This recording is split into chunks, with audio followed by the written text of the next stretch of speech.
नमस्कार, मैं रविश कुमार। आप देख रहे हैं इंडिया का फैसला 2019। प्रधानमंत्री मोदी को ऐतिहासिक जनादेश मिला है। बीजेपी का 40 दलों का गठबंधन विपक्ष के अलग अलग राज्यों में बने गठबंधनों पर भारी पड़ा है। यह जीत इतनी बड़ी है कि जीत के लिए इस्तेमाल फॉर्मूलों में तय करना मुश्किल है कि कौन सबसे ज्यादा चला। जो भी आजमाया गया वही चल गया। चुनावों के दौरान विश्लेषण में बात आई कि बालाकोट के कारण मोदी लहर पैदा हुई। इसके पीछे यह धारणा थी कि पुलवामा अटैक के पहले मोदी सरकार की स्थिति कमजोर हो गई थी। नतीजे बता रहे हैं अब जो आए हैं कि पुलवामा नहीं होता और ना ही बालाकोट, तब भी प्रधानमंत्री मोदी की जीत पर शायद ही कोई फर्क पड़ता। कोई भी और कैसा भी गठबंधन हो जाता, जनता मोदी को ही चुन रही थी। जो अच्छी बात रही वो ये कि विपक्ष ने इस चुनाव को 2014 की तरह एक तरफा नहीं होने दिया। 2014 में विपक्ष ढह गया था। 2019 में विपक्ष खड़ा होने की कोशिश कर रहा था। अपनी क्षमता, महत्वाकांक्षाओं और मजबूरियों के बीच चुनाव को एक तरह से टक्कर में बदलने की कोशिश की और विपक्ष भी अपने मुद्दे को लेकर जनता के बीच आत्मविश्वास के साथ गया। जनता ने दोनों में से एक प्रधानमंत्री मोदी को चुना। हालांकि प्रधानमंत्री मोदी ने अपने गठबंधन की जीत के लिए जनता को बधाई दी है, लेकिन नतीजे बता रहे हैं कि जनता ने उनके नेतृत्व में अपना विश्वास जाहिर किया है। आपने क्रिकेट का खेल देखा होगा, जब फाइनल मैच खत्म हो जाता है तब एंकर, जो कमेंटेटर होता है मेन, वो स्टेडियम में हारी हुई टीम के कप्तान को पहले बुलाता है। प्रतियोगिता में रनर्स अप का चेक उसे देता है और हारी हुई टीम के कप्तान से पहले बात करता है। उसके बाद वह विजेता टीम के कप्तान को बुलाता है, ट्रॉफी देता है और फिर उनसे बात करता है। मैं क्रिकेट कम देखता हूं, फिर भी क्रिकेट का यह कायदा मुझे पसंद है। तो पहली प्रतिक्रिया राहुल गांधी की। Today is the day of the mandate and I don't want to color the decision of the people of India by getting into a long conversation with you about what I think went wrong. Frankly, today it doesn't matter what I think went wrong. What matters is that the people of India have decided that Narendra Modi is going to be the Prime Minister. And as an Indian person, I fully respect that. मैं सिर्फ prime minister को बधाई देना चाहता हूं और ये कहना चाहता हूं कि हमारी जो लड़ाई है वो विचारधारा की लड़ाई है और मैं जो हमारे कांग्रेस पार्टी के कार्यकर्ता हैं, जो हमारे लीडर्स हैं, जो जीते हैं, जो हारे हैं, उनसे कहना चाहता हूं घबराने की कोई जरूरत नहीं है। डरो मत, एक साथ हम लड़के अपनी विचारधारा को जिताएंगे। बिल्कुल कोई कॉन्फिडेंस नहीं खोना आपको। और हम जानते हैं कि इस देश में बहुत सारे लोग हैं जो कांग्रेस पार्टी की विचारधारा को मानते हैं, जो कांग्रेस पार्टी में बिलीव करते हैं और हम उनको बताना चाहते हैं घबराओ मत। अमेठी के नतीजे पे मैं कहना चाहूंगा कि स्मृति ईरानी जी जीती हैं, उनको मैं बधाई देना चाहता हूं। अमेठी की जनता ने अपना डिसीजन लिया है, मैं उस डिसीजन का रिस्पेक्ट करता हूं। ये लोकतंत्र है और मैं चाहूंगा कि स्मृति ईरानी जी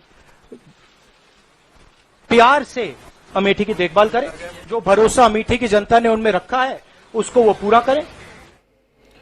राहुल गांधी को पहले दिखाने की यह सीख क्रिकेट से मिली, जिस खेल को मैं सबसे कम देखता हूं उससे, क्योंकि अब यहां से जो कहानी मिलेगी, बढ़ेगी, उसमें विपक्ष के लिए कम ही जगह बचेगी। 2019 में एनडीए का वोट प्रतिशत 44.6% रहा, जो 2014 की तुलना में 5.2% बढ़ा है। कांग्रेस प्लस का जो गठबंधन है उसका वोट शेयर भी बढ़ा है, 30.4% हुआ है, जो 2014 की तुलना में 4.1% हुआ है। लेकिन बीजेपी को 17 राज्यों में 50% और उससे अधिक मत मिले हैं। इस तूफान में विपक्ष की कमजोरियों पर बात करने का कोई मतलब नहीं रह जाता है।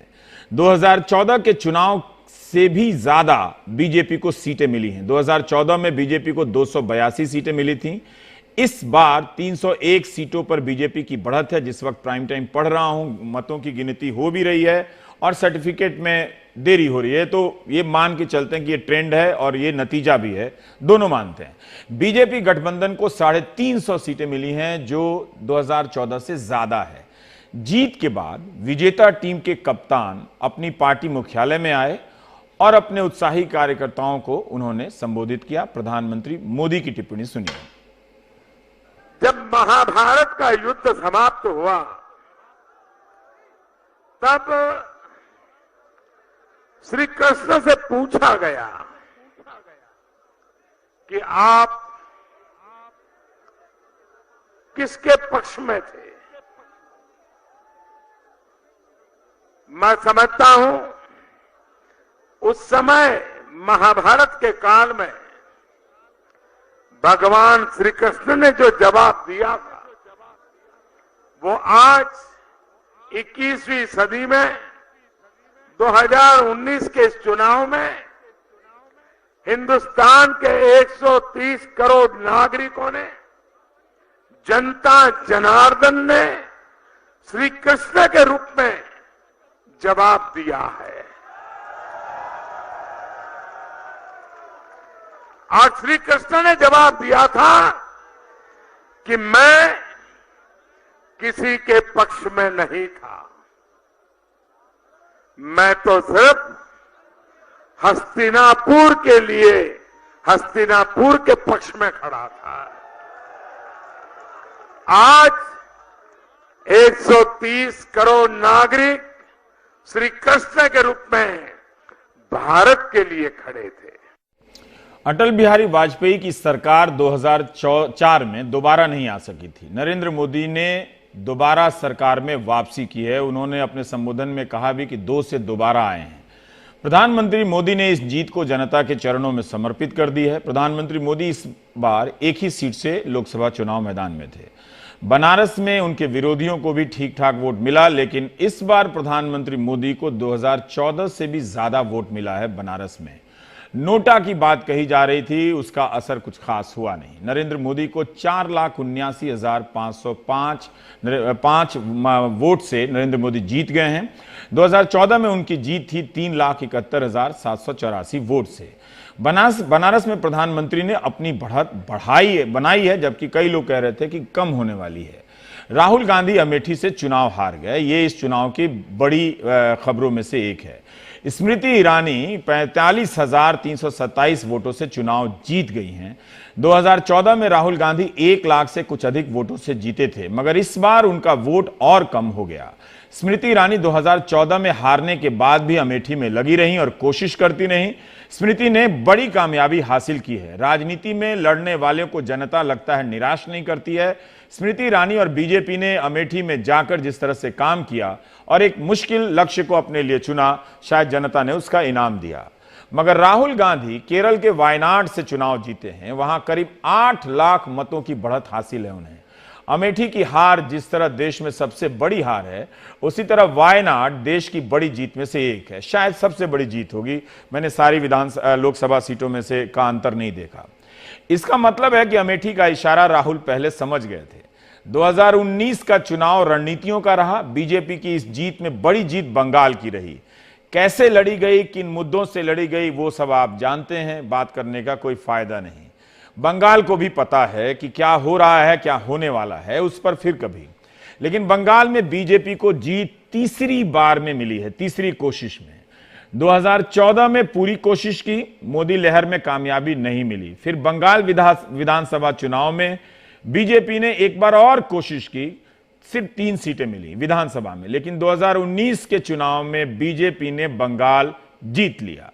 बंगाल की 42 सीटों में से बीजेपी को 18 सीटें मिली हैं, 16 सीटें अधिक। ये जीत ही कही जाएगी। तृणमूल कांग्रेस 22 सीटें पर मिली हैं, उसे 12 सीटें उसकी कम हो गई हैं। जो ट्रेंड है और जो नतीजे हैं, कांग्रेस को यहां से 2 सीटें मिली हैं। अलीपुर द्वारा, बेलूरघाट, बनगांव, बांकुरा, बैरकपुर, बिशुनपुर, वर्धमान, दुर्गापुर, कूच बिहार, हुगली, जलपाईगुड़ी, जांगीपुर, मालदा उत्तर और मेदिनीपुर, मुर्शिदाबाद, पुरुलिया, रायगंज, रानाघाट, ये सब वो सीटें हैं जहां बीजेपी ने तृणमूल से छीनी है। किसी किसी सीट पर बीजेपी का जीत का अंतर 3 लाख से भी ज्यादा है। बंगाल बीजेपी के लिए बड़ी और मुश्किल जीत मानी जाएगी। बंगाल बदल गया, यहां से बंगाल की चौथी राजनीतिक यात्रा शुरू होती है। आजादी के बाद वहां कांग्रेस रही, लेकिन 1977 में बंगाल से कांग्रेस गायब हो गई। उसके बाद 34 साल तक वाम मोर्चे की सरकार रही। 2011 में तृणमूल कांग्रेस की सरकार बनी और लेफ्ट गायब हो गया। ममता बनर्जी की सरकार के 10 साल पूरे होंगे या नहीं, कोई नहीं कह सकता, लेकिन अब लग रहा है कि वो भी गायब हो जाएंगी। 34 साल तक वाम मोर्चे के राज के बाद तृणमूल कांग्रेस को एक दशक मिला। यहां से कहा जा सकता है कि बंगाल अब बीजेपी की तरफ प्रस्थान कर चुका है। बीजेपी को 2014 की तुलना में यहां 23% अधिक वोट मिले हैं। 2014 में बीजेपी को 16-17 के आसपास 16-17% के आसपास वोट मिले थे। 2019 में बीजेपी को 39.9% वोट यहां पर मिला है। बंगाल के अंदर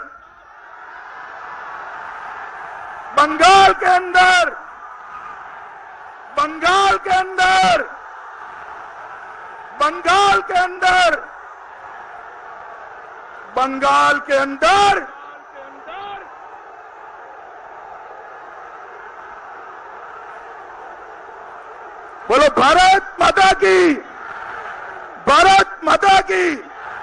बंगाल के अंदर इतने अत्याचार और जुर्म और रेगिंग के बाद भी 18 सीटें भारतीय जनता पार्टी जीती और 5 विधानसभा के चुनाव थे।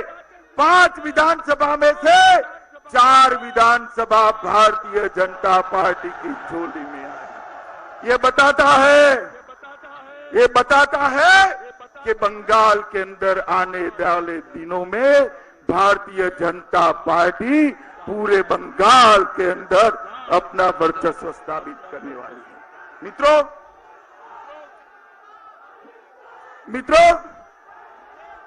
ये जो विपक्ष का पराजय है, ये विपक्ष का जो पराजय है और भारतीय जनता पार्टी का प्रचंड विजय है, वो विजय टुकड़े टुकड़े गैंग की विचारधारा के खिलाफ, टुकड़े टुकड़े गैंग की विचारधारा लेकर चलने वाले पार्टियों के खिलाफ नरेंद्र मोदी जी की सबका साथ सबका विकास की विचारधारा का विजय है। ये विजय टुकड़ा टुकड़ा गैंग की विचारधारा के खिलाफ शुद्ध राष्ट्रवाद के विजय का ये विजय प्रतीक है। 2014 से लेकर 2019 के बीच बीजेपी ने कई बड़ी जीत हासिल की, कई चुनाव जीते, लेकिन 2017 में यूपी विधानसभा की जीत शायद इसी तरह से प्रचंड थी और कई हफ्तों तक टेलीविजन पर योगी आदित्यनाथ छाए रहे थे। तब लगा था कि कोई बड़ा नेता उदय हुआ है, लेकिन नरेंद्र मोदी ने अपनी ही पार्टी के भीतर एक बार फिर से खुद को ही लेकर एक बड़ी लकीर खींच दी और 2019 का जो नतीजा है वो 2017 के नतीजे से भी बड़ा नजर आ रहा है और 2014 के नतीजे से भी। बिहार में बीजेपी और जेडीयू गठबंधन ने करीब करीब सारी सीटें जीत ली हैं, 40 में से 39। यहां बेगूसराय की सीट को लेकर सर्वाधिक चर्चा हुई, जिसके बारे में अमित शाह इशारा भी कर रहे थे, टुकड़े टुकड़े गैंग कर कह के। बीजेपी के गिरिराज सिंह को यहां 6,87,577 वोट मिले हैं और सीपीआई के कन्हैया कुमार को 2,67,917 वोट मिले हैं। राजद के तनवीर हसन को 1,96,800 वोट मिले हैं। अगर यहां राजद और सीपीआई का गठबंधन हो भी जाता तब भी गिरिराज सिंह आराम से जीत जाते। बिहार में किशनगंज से कांग्रेस के डॉक्टर मोहम्मद जावेद के जीतने की संभावना है जब तक हम पढ़ रहे थे, लेकिन जहानाबाद से राजद के सुरेंद्र यादव आगे होते हुए भी वो अब पीछे हो गए हैं। बिहार में जेडीयू को 16 सीटें मिली हैं और बीजेपी को 17 सीटें मिली हैं। लोक जनशक्ति पार्टी ने अपनी सभी 6 सीटें जीत ली हैं। जमुई से चिराग पासवान भी जीत गए हैं। पटना साहिब से रविशंकर प्रसाद जीते हैं। शत्रुघ्न सिन्हा हार गए हैं। बिहार में एनडीए को 57.2% वोट मिला है। 50 से भी ज्यादा और करीब करीब 60 से थोड़ा कम, इतना वोट मिला है। 2014 की तुलना में 5.2% ज्यादा वोट मिला है।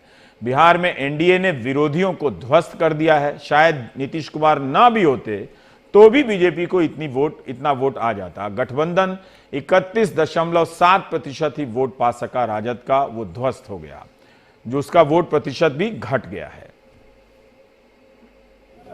मैं बिहार की जनता को और मतदाताओं को विशेष तौर पर उनके प्रति मैं सम्मान प्रकट करता हूं और उनको मैं बधाई देता हूं।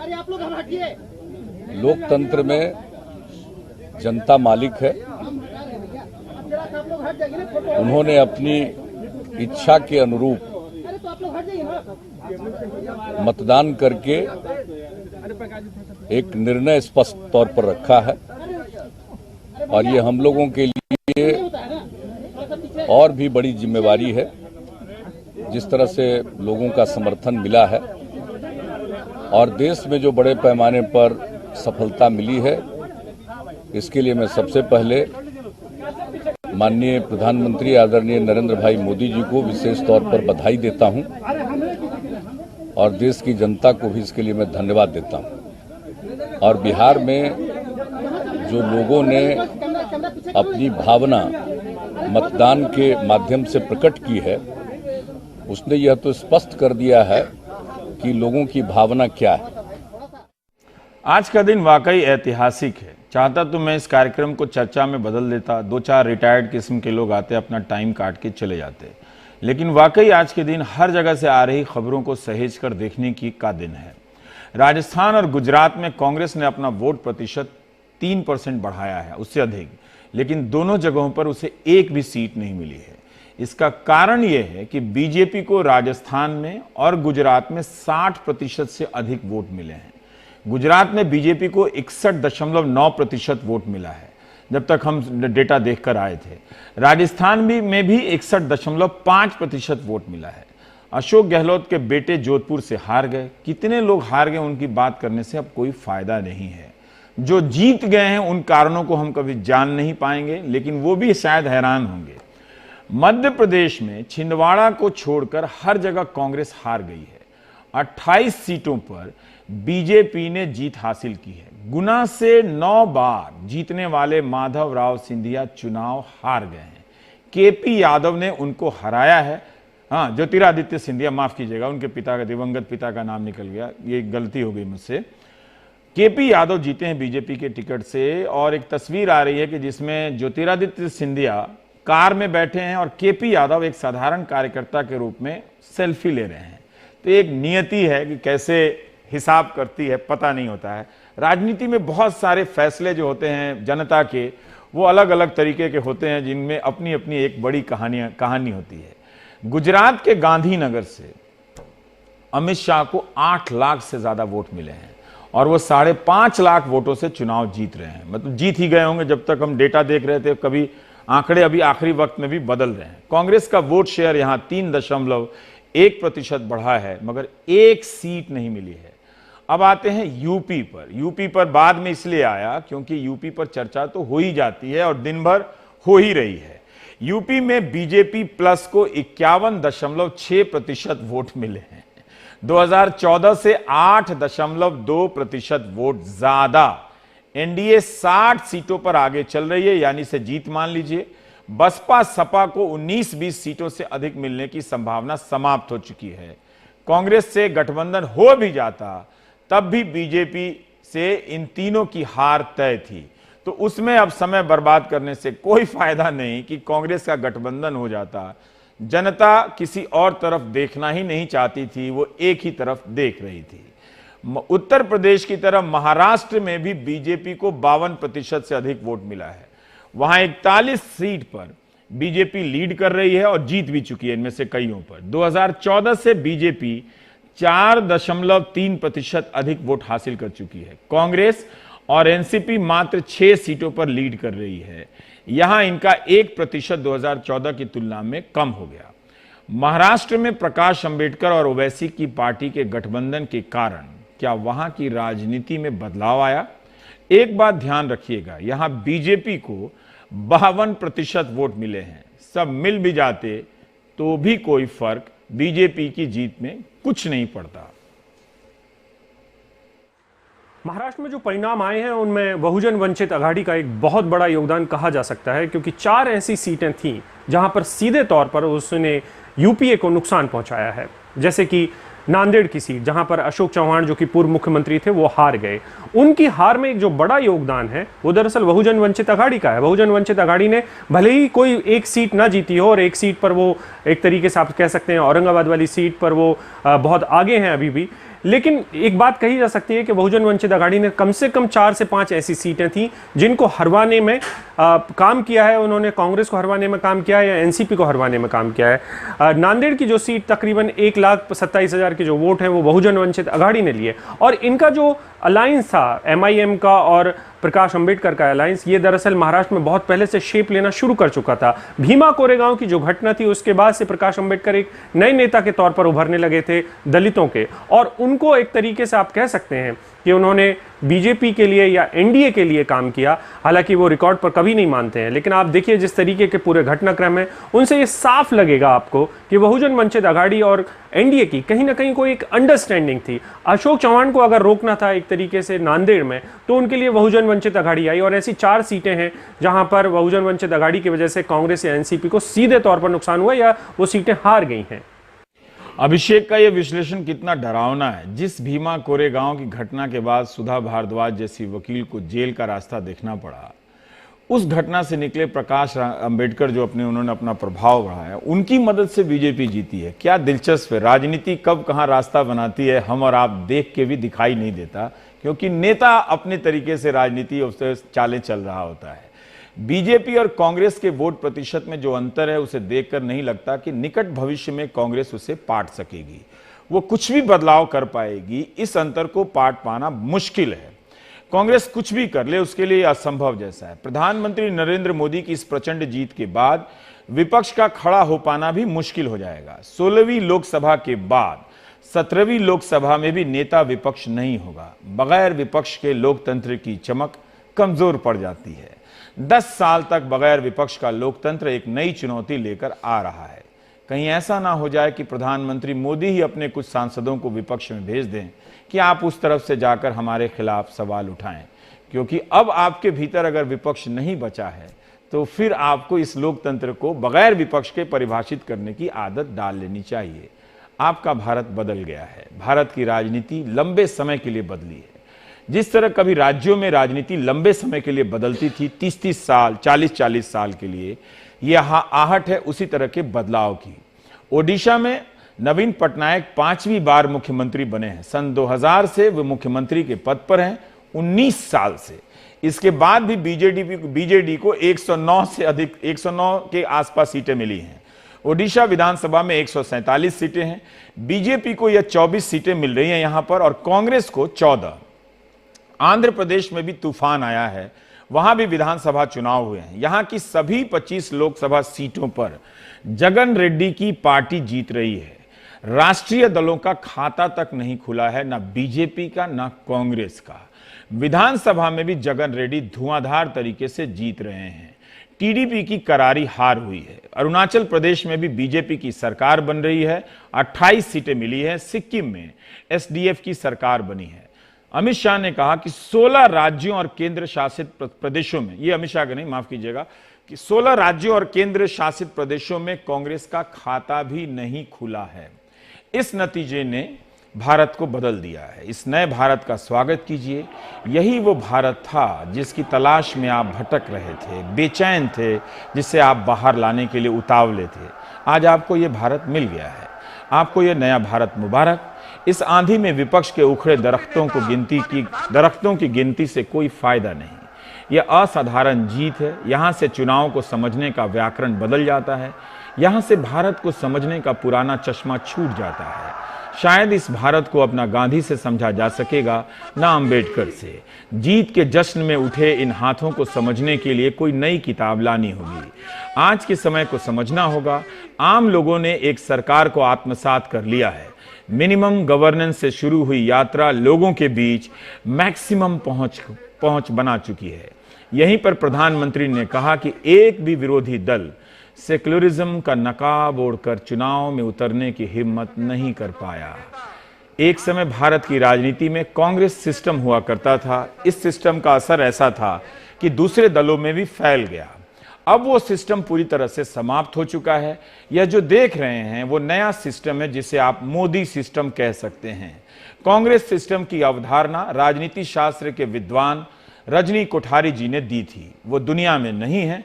होते तो पहली बार कांग्रेस सिस्टम की जगह भारत ने बीजेपी सिस्टम को जगह लेते देखते हैं। ब्रेक के बाद विस्तार से सुनिए बीजेपी मुख्यालय पर प्रधानमंत्री मोदी का भाषण।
जापान के प्रधानमंत्री शिंजो आबे ने प्रधानमंत्री नरेंद्र मोदी को फोन किया और चुनाव में शानदार जीत पर बधाई दी। बातचीत के दौरान दोनों नेताओं ने बीते 5 साल में आपसी संबंधों में हुई बेहतरी पर बात की और शांति, विकास, समृद्धि के साझे सपने को साकार करने के लिए भारत जापान विशेष सामरिक और वैश्विक साझेदारी को आगे बढ़ाने का वादा किया। इसके अलावा कई नेताओं ने ट्वीट पर और पत्र भेजकर अपनी ओर से बधाई दी है।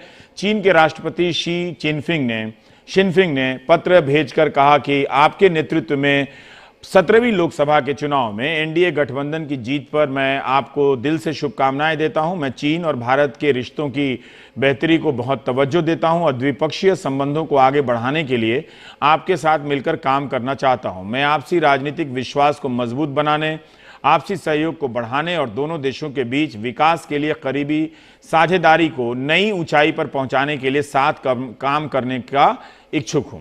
इजरायल के प्रधानमंत्री बेन्यामिन नेतन्याहू ने कहा है कि मेरे मित्र नरेंद्र मोदी, आपको चुनाव में शानदार जीत पर शुभकामनाएं। चुनाव के नतीजों ने दुनिया के सबसे बड़े लोकतंत्र में आपके नेतृत्व को और मजबूत किया है। हम मिलकर भारत और इजरायल के बीच दोस्ती को और मजबूत बनाने का काम जारी रखेंगे। बहुत बढ़िया मेरे दोस्त।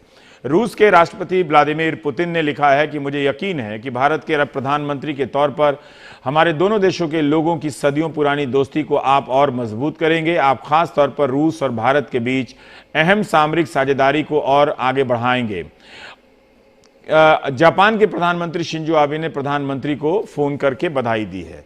तो अब इसके बाद सुनिए जो बीजेपी मुख्यालय पे बांग्लादेश ने भी से भी बधाई आया है प्रधानमंत्री के लिए। वहां की प्रधानमंत्री शेख हसीना ने कहा है कि आपकी शानदार जीत दुनिया के सबसे बड़े लोकतंत्र की जनता द्वारा आप पर जताए गए विश्वास का उदाहरण है। मैं मानती हूं कि बांग्लादेश और भारत की ओर से हम दोनों को फिर से मिला जनादेश अच्छे पड़ोसियों के तौर पर हमारे रिश्तों को और मजबूत करेगा, नई ऊंचाइयों पर ले जाएगा।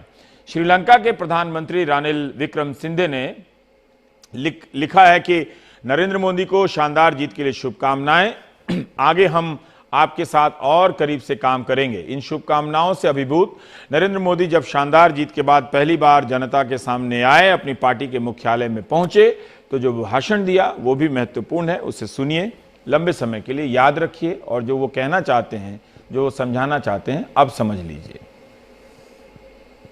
ये चुनाव का विजय, कोई कहता है मोदी मोदी मोदी, ये मोदी का विजय नहीं है। ये देश में ईमानदारी के लिए तड़पते हुए नागरिक की आशा आकांक्षाओं का विजय है। 21वीं सदी के सपनों को लेकर के चल पड़े नौजवान का विजय है। ये विजय आत्मसम्मान, आत्मगौरव के साथ एक शौचालय के लिए तड़पती हुई उस मां का विजय है। ये विजय उस बीमार व्यक्ति का है जो 4-4, 5-5 साल से पैसों के अभाव में उपचार नहीं करवा पा रहा था, जिसका आज उपचार हो पाया, उसके आशीर्वाद की विजय है। ये विजय देश के उन किसानों की है कि जो पसीना बहा करके राष्ट्र के पेट भरने के लिए अपने पेट को भी परेशान करते रहता है और खुद जहमत उठाता रहता है। ये उसकी विजय है। ये उन 40 करोड़ असंगठित मजदूरों की विजय है जिनको पहली बार लेफ्ट के लोगों ने विचार बहुत रखे होंगे, लेकिन इस देश में एक ऐसी सरकार जिस पर लेफ्ट का लेबल तो नहीं है, लेकिन 40 करोड़ लोगों के लिए, असंगठित कामदारों के लिए पेंशन योजना लागू करके उनको सम्मान जीवन देने का काम किया है। ये उनका विजय है। उन बेघर जिंदगी गुजारते गुजारते आज पक्के घर में रहने गए हैं, उनका विजय है। और जिनका 2022 तक पक्का घर बनना तय है, उनका विजय है। भाइयों बहनों, ये विजय उन मध्यम वर्ग के परिवार का है कि जो कानून नियमों का पालन करता रहा, जो देश की भलाई के लिए टैक्स देता रहा, लेकिन न उसे कभी सम्मान मिला और न ही कभी उसको भरोसा हुआ कि जो टैक्स देता है वो सचमुच में देश के काम आता है क्या। 5 साल में उसने अनुभव किया कि जो दे रहा है वो सही जगह पे जा रहा है, सही काम आ रहा है। उस मध्यम वर्ग के मन को जो संतोष हुआ है, वो संतोष इस चुनाव नतीजों में नजर आ रहा है। ईमानदारी को जो ताकत मिली है, उस ताकत को इस चुनाव ने एक नई स्वीकृति दी है। और इस प्रकार से जो बदलाव आया है, उस बदलाव ने ये परिवर्तन लाया है हमारे देश में। ये चुनाव ऐसा हुआ, वरना आपने देखा होगा 30 साल तक लगातार देश में, विशेष रूप से, वैसे ये ड्रामेबाजी तो लंबे समय से चल रही है,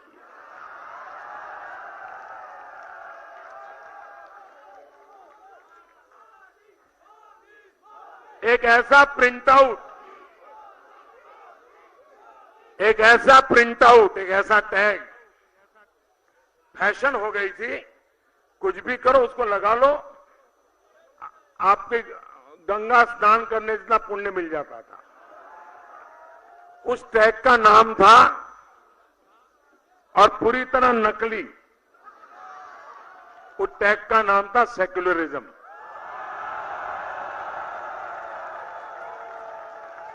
और नारे लगते थे, सेक्युलर एक हो जाओ, सेक्युलर एक हो जाओ।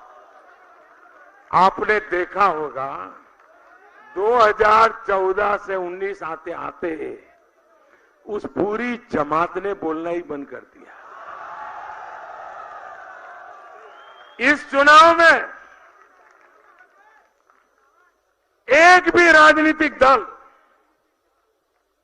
सेक्युलरिज्म का ये नकाब पहन करके देश को गुमराह करने की हिम्मत नहीं कर पाया है।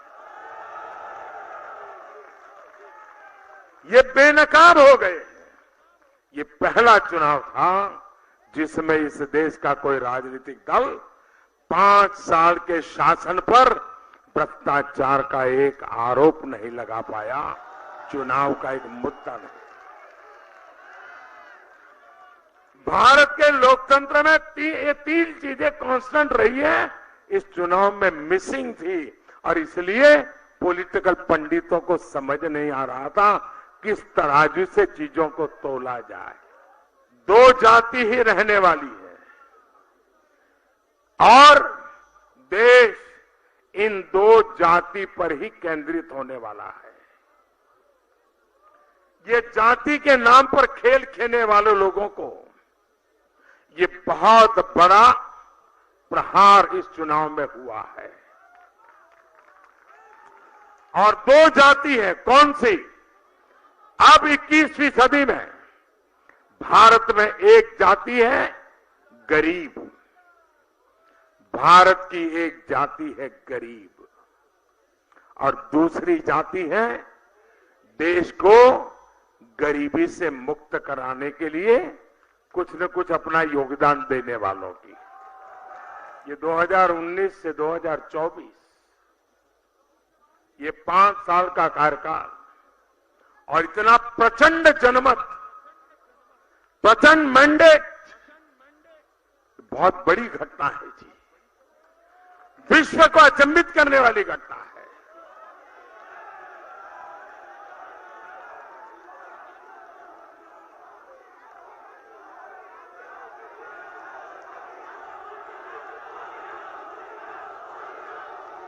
पल भर याद कीजिए, यही समय है जब महात्मा गांधी के 150 वर्ष देश मनाएगा।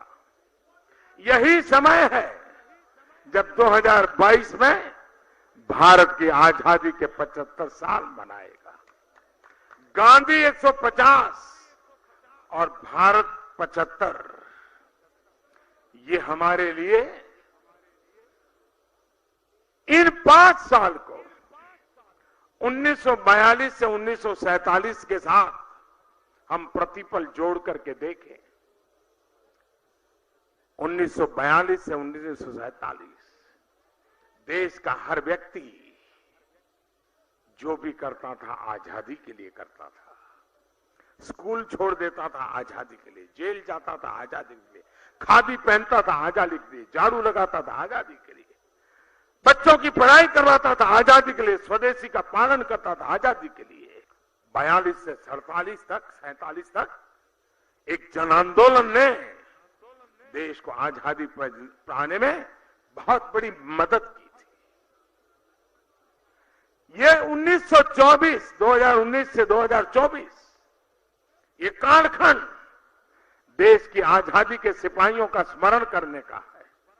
और देशवासी भी तय करें कि इन 5 साल का हम 130 करोड़ लोग, उस समय तो जनसंख्या भी इतनी नहीं थी और बड़ी बड़ी सल्तनत को परास्त कर दिया था।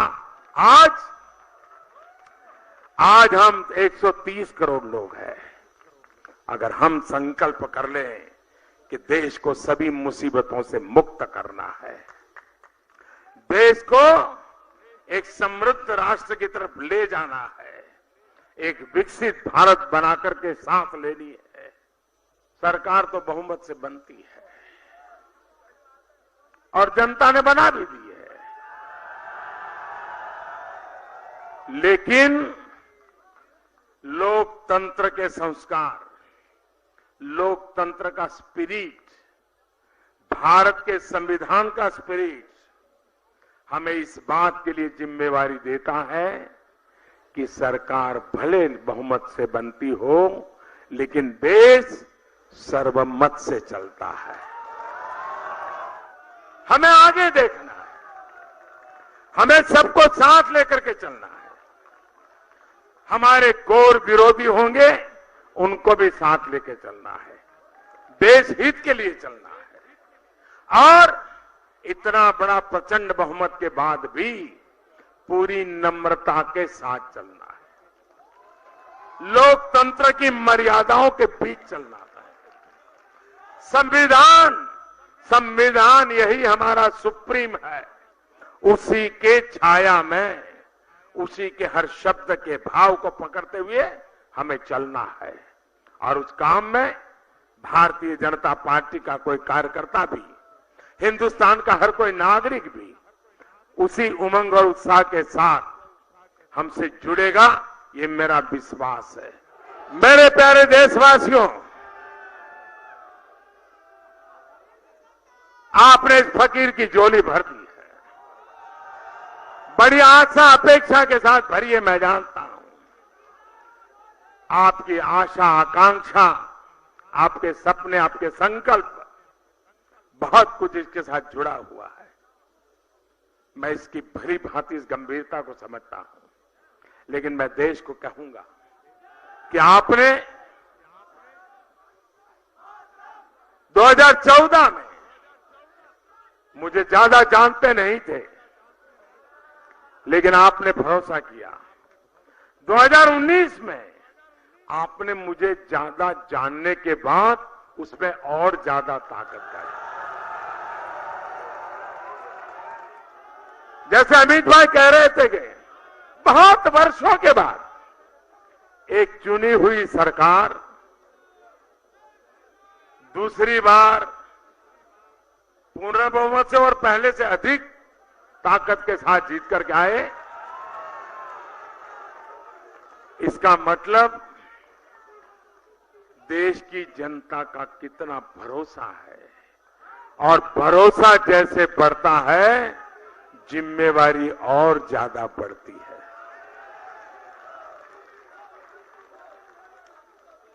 और इसलिए मैं देशवासियों को कहना चाहूंगा कि आपने मुझे जो दायित्व दिया है, हमारे एनडीए के सब साथियों ने जो हमें समर्थन दिया है, एनडीए के साथियों ने भी मिलकर के पूरी मेहनत की है, तब जाकर के मैं देशवासियों से आज जरूर कहना चाहूंगा और इसे मेरा वादा मानिए, मेरा संकल्प मानिए, मेरा समर्पण मानिए, मेरी प्रतिबद्धता मानिए, लेकिन मैं जरूर कहूंगा कि आपने फिर से जो मुझे काम दिया है, आने वाले दिनों में भी मैं आने वाले दिनों में मैं बद इरादे से, बद नीयत से कोई काम नहीं करूंगा।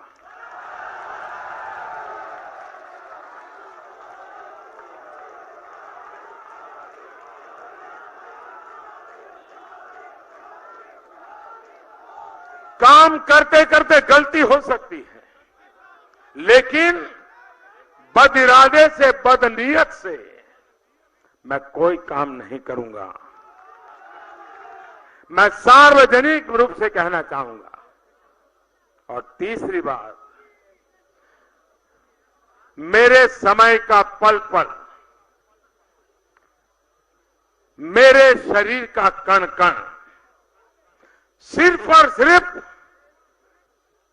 देशवासियों के लिए। मेरे देशवासी, आप जब भी मेरा मूल्यांकन करें, इन 3 तराजू पर जरूर मुझे कसते रहना। कभी कोई कमी रह जाए तो मुझे कोसते रहना, लेकिन मैं देशवासियों को विश्वास दिलाता हूं कि मैं सार्वजनिक रूप से जो बातें बताता हूं उसको जीने के लिए भरपूर प्रयास करूंगा। मैं आज हमारे राष्ट्रीय अध्यक्ष, उनकी पूरी टीम, राज्यों के अध्यक्ष, राज्यों की टीम, पार्टी के पन्ना प्रमुख तक के लोग, कुछ लोग पन्ना प्रमुख की बड़ी मजाक उड़ाते रहते हैं, लेकिन उस पन्ना प्रमुख की ताकत क्या होती है वो इस चुनाव में पता चल गया।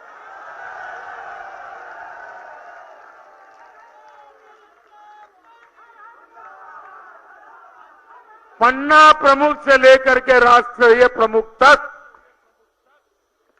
इन लक्षावधि कार्यकर्ताओं को, उनके परिश्रम को, उनकी प्रतिबद्धता को एक बार हृदय से बहुत बहुत अभिनंदन करता हूं, बहुत बहुत धन्यवाद करता हूं। धन्यवाद।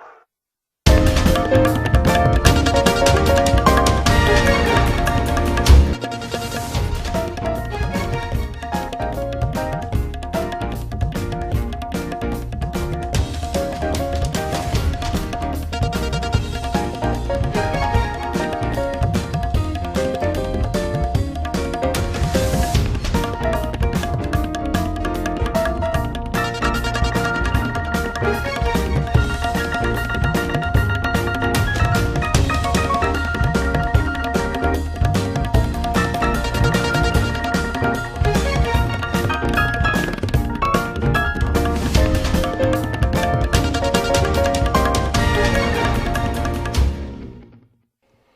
इस बार के लोकसभा चुनाव में उत्तर प्रदेश की भी बड़ी भूमिका रही है। यहां सपा बसपा गठबंधन की चुनौती का बीजेपी ने बड़ी कामयाबी के साथ सामना किया। बीजेपी यूपी की 80 में से 62 सीटों पर जीतती दिख रही है। पिछले लोकसभा चुनाव में यहां बीजेपी ने 72 सीटें जीती थी, जबकि 2 उनके सहयोगी दलों को मिली थी। इस बार सपा बसपा का गठबंधन होने के बाद माना जा रहा था कि बीजेपी के लिए उत्तर प्रदेश वाटरलू साबित होगा, लेकिन अपनी शानदार चुनावी रणनीति से बीजेपी ने यहां महागठबंधन को सिर्फ 17 पर समेट दिया। यही नहीं, बीजेपी की स्मृति ईरानी ने गांधी परिवार की पारंपरिक सीट अमेठी से कांग्रेस अध्यक्ष राहुल गांधी को हराकर इतिहास बना दिया।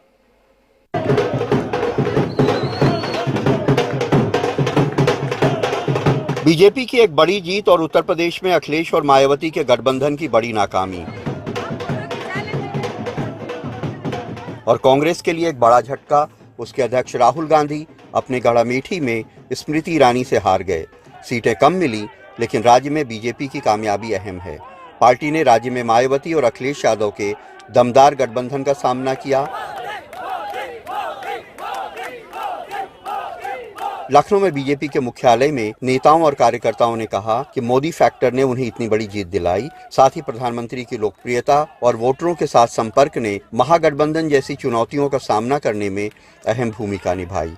Biggest factor we could have ever seen, that is the development, and that is just development, and that is why the youth are here. It's all about Narendra Modi's victory, and मैं आप सबके साथ कहना चाहता हूँ कि हमें नहीं 72,000 चाहिए, हमें नहीं 72,000 चाहिए, हमें तो नरेंद्र मोदी बारंबार चाहिए।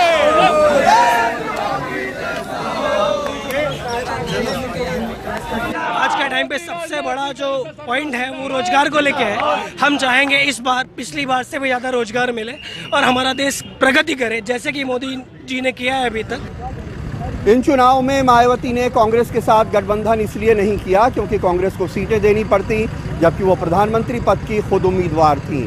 लेकिन उन चुनाव के नतीजों ने उनके प्रधानमंत्री बनने के सपने को चूर कर दिया। समाजवादी पार्टी के कार्यालय में सिर्फ एक शख्स जो नजर आए वो थे पार्टी के प्रमुख अखिलेश यादव के पिता मुलायम सिंह यादव। कहा जाता है कि उनका मानना ये रहा है कि गठबंधन से बीएसपी को ज्यादा फायदा होगा।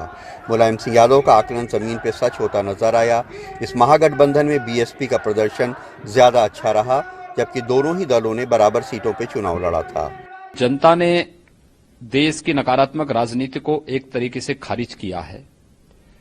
विकास, राष्ट्रवाद और सुशासन के मुद्दे पर मोदी जी के नेतृत्व पर फिर से विश्वास किया है। और सबसे अच्छी बात यह है कि जो नकारात्मक राजनीति कांग्रेस ने प्रारंभ की, विपक्ष ने प्रारंभ की, सपा या बसपा ने प्रारंभ की, उस नकारात्मक राजनीति का उन्हें खामियाजा भी भुगतना पड़ा है। Everyone who watched the election in Uttar Pradesh, every observer saw that the cadres were united, the rallies that happened had all the people, the supporters of Mahagathbandhan had the conviction and were very vocal. So clearly this result, this outcome does not represent the picture that we have seen throughout the 7-phase election that played out in Uttar Pradesh. पूरे चुनाव में राष्ट्रीय सुरक्षा एक बहुत बड़ा मुद्दा बन गया। बीजेपी ने उसका जो नैरेटिव पेश किया, विपक्ष के पास उसकी कोई काट नहीं थी, जो नुकसानदेह साबित हुआ। बीजेपी के लिए एक और फैक्टर ने भी काम किया। चुनाव अभियान के दौरान हिंदू को लेकर छिड़ी बहस, अली बजरंग बली वाली टिप्पणी को लेकर चुनाव आयोग ने कार्रवाई भी की, और राज्य में सबसे ज्यादा काम किया राष्ट्रवाद के मुद्दे ने। और कांग्रेस प्रियंका गांधी को लेकर इतने शोर और यूपी में इतने जबरदस्त प्रचार अभियान के बाद भी उसने राज्य में अब तक का सबसे खराब प्रदर्शन किया। एक बड़ा सवाल उठ रहा है कि क्या कांग्रेस और महागठबंधन ने एक दूसरे के वोट काटे, खासतौर पे मुस्लिम वोट। लखनऊ में आलोक पांडे और कैमरामैन राजेश गुप्ता के साथ कमाल खान, एनडीटीवी इंडिया।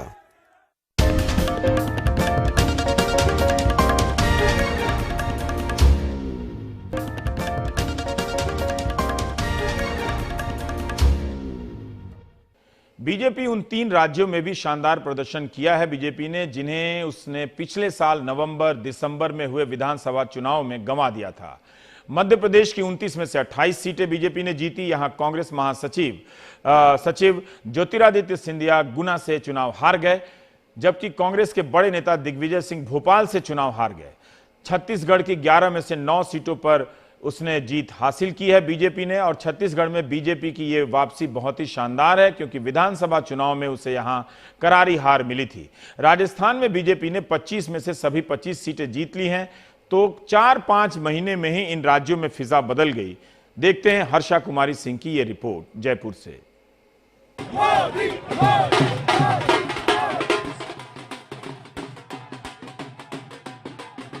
राजस्थान में 25 की 25 सीटें भाजपा के खाते में गई हैं, यानी यहां भाजपा ने 2014 की स्ट्राइक रेट को दोहराया है। जब राजस्थान में वसुंधरा राजे की सरकार थी और भाजपा ने यहां सारी लोकसभा सीटें जीती थी, लेकिन इस बार राज्य में कांग्रेस सरकार होने के बावजूद भाजपा की जीत हुई है। This is a vote for pro-incumbency. ये जनादेश प्रो इनकम्बेंसी के लिए है, जहां पिछले 5 साल में पीएम का कार्य सभी को दिख रहा है। राजनीति करने के पुराने तौर तरीकों को नकार दिया गया है। दूसरे दल जो भी आरोप लगाते थे उन सभी को पूरी तरह नकार दिया गया है। पीएम के खिलाफ जो भी प्रचार हुआ वो सब बेबुनियाद थे। लोग विकास चाहते थे, न सिर्फ दूसरों पर आरोप लगाते रहे। Because everybody wanted a vision. Nobody wanted people to malign others. तो दिसंबर 2018 और अब में ऐसा क्या बदल गया है कि माहौल पूरी तरह से भाजपा की तरफ हो गया है। वसुंधरा राजे की सरकार को एंटी इनकम्बेंसी से नुकसान हुआ था। दिसंबर विधानसभा के चुनाव में नारा था, मोदी तुझसे बैर नहीं, वसुंधरा तेरी खैर नहीं। और आज राज्य ने भी इस जीत का श्रेय मोदी को दिया है। मैं भारतीय जनता पार्टी के प्रदेश की इकाई, हमारे अध्यक्ष जी और सब पदाधिकारीगण, उनको सबको धन्यवाद देना चाहती हूँ, जिनके बिना ये अमेजिंग रिजल्ट्स हम लोगों को नहीं मिलते। मैं जनता को बहुत बहुत धन्यवाद देना चाहती हूँ, जिन्होंने भरोसा रखते हुए हमारे प्रधानमंत्री जी, हमारे राष्ट्रीय अध्यक्ष जी और हमारे पार्टी को यहाँ तक लाने का काम किया। सबको बहुत बहुत धन्यवाद। कांग्रेस के लिए ये एक बड़ी हार है। मुख्यमंत्री अशोक गहलोत की सरकार को सिर्फ 3 महीने हुए हैं कि तख्ता पलट गया है। साथ ही उनके बेटे वैभव गहलोत मुख्यमंत्री के गृह क्षेत्र जोधपुर से 2 लाख से ज्यादा मतों से हारे हैं। प्रधानमंत्री नरेंद्र मोदी जी को बधाई देते हैं और अपनी हार स्वीकार करते हैं। राहुल गांधी जी ने कहा, वही भावना पूरे देश के कांग्रेसियों की है, नेताओं की है। पर मुझे इस बात का दुख रहेगा कि ये चुनाव में इशू बेस्ड कैंपेन नहीं हुआ। डेमोक्रेसी में आप क्या करेंगे देश के लिए, किसान के लिए, गरीब के लिए, गांव के लिए, दलित के लिए, पिछड़ों के लिए कोई कैंपेन हुआ ही नहीं। कैसे आपके नौजवानों के लिए एम्प्लॉयमेंट की क्या योजना है, कोई डिस्कशन नहीं हुआ। खाली सिर्फ और सिर्फ आपने जाति, धर्म, राष्ट्रवाद, सेनाओं के पराक्रम और शौर्य के पीछे छिपकर के आपने राजनीति की चुनाव जीतने के लिए। राहुल गांधी जी ने बहुत प्रयास किए कि कैंपेन हम करें, इश्यू बेच करें, पर आपने कोई परवाह नहीं करी और आप उसमें कामयाब हो गए।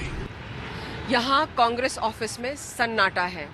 3 महीने पहले यहाँ पे जश्न का माहौल था जब राजस्थान में कांग्रेस ने सरकार बनाई थी, लेकिन 3 महीने में पूरी तरह से तख्ता पलट गया है।